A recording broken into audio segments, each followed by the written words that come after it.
If you're a member of the Poker Players Alliance, the place to be in late October wasn't Caesars, Indiana. The place to be wasn't at Foxwoods Resort in Connecticut. No, if you're a member of the Poker Players Alliance, the place to be in late October was in Washington, D.C. The PPA held its first ever fly-in event in the town that will serve as the PPA's new headquarters, our nation's capital. Just over a year ago, Washington was the place where members of Congress passed the controversial UIGEA, allowing the president to sign it into law. So this year, PPA members from all over the country, coming as far as from Alaska, flew into D.C. to meet with other PPA members and lobby Congress to change the laws regarding their favorite game of skill. Well, we're here in D.C. for a critical moment in time for the poker playing community. As people know, their rights were assailed when Congress passed the UIGA last year. And right now we're coming to Congress to tell them that there's a better way. We should be seeking to regulate this industry. We should be recognizing that poker is a game of skill and shouldn't be subjected to arcane laws that prohibit people's rights online.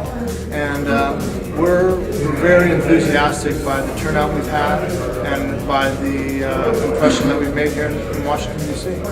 You know, as a PPA member, our trip to DC was great. The Poker Players Alliance set everything up for us, from like discounts on the hotel rooms to setting up the meetings at the Capitol for us with our representatives, and it was awesome. Members stayed at the Omni Shoreham Hotel and were given presentations on how to speak to their members of Congress and were bussed into the Capitol for meetings with their representatives. It was really neat as John Q. citizen to go to Washington, D.C. I've never been part of the political process before. I've been there as a tourist, but it was fun, it was easy, it was exciting, and it was a great experience, you know, as an American, as a poker player. It was a lot of fun. In addition to members flying in to lobby Congress, numerous professional poker players showed up to make their voices heard. It was really great to interact with the pros. It was a good experience for me because I've seen a lot of the professional players on TV and it's a little intimidating. But actually being there in Washington, D.C., seeing that a lot of the pros had the same concerns that I have made me feel like I was more in touch with them. You really got to see these people who you see on TV all the time playing poker, and they were interacting with you one-on-one and talking to you like you're the only person in the room, and that is so cool.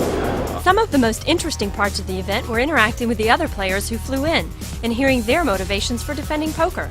Was playing for about 2 years. I went through, several seasons, and a few weeks ago, it was canceled, and they told us that the Illinois Liquor Commission came in and said that no more free poker in the bars. 17, 18-year-old kids over there, and they're dying for their country and for their freedoms and for our freedoms.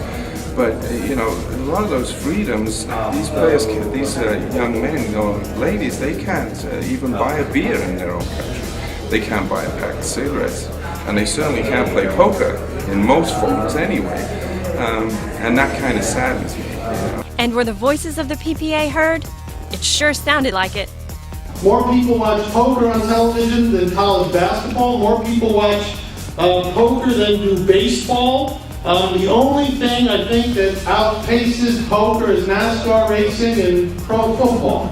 So we are the third most popular game skill in America, and it's my view, and I know many others, that Americans ought to have the right to play it as they choose on the internet or anywhere else. I think that it was very important for us to take a united stand, and for the PPA to all go at one time, and I encourage more people to come for next time we go to Washington, D.C. Look for other PPA events in which you can participate, and don't ever forget that the PPA will always accept your donations to help make future events and lobbying possible. I've been a member of the Poker Player Alliance for a number of years now, and I was very pleased with the flying event in Washington, D.C., and it's great to see that our dues are being well spent. For more than 150 years, presidents, generals, Supreme Court justices, members of Congress, and millions of average Americans have been playing this great game. It is as unique as jazz or baseball to Americana, And the fact that someone plays it on the internet should not make it suspect. And the fact that someone wants to play it in their own home should not make it suspect. And we're fighting for that. We're fighting for that clarity. We're fighting for what it seems to be common sense to you and I, but maybe not common sense to those in Washington or those at state capitals. So that's what we're fighting for, and we hope that people join us. For John Pappas and the rest of the PPA Fly-In attendees, we hope to see you at our next event.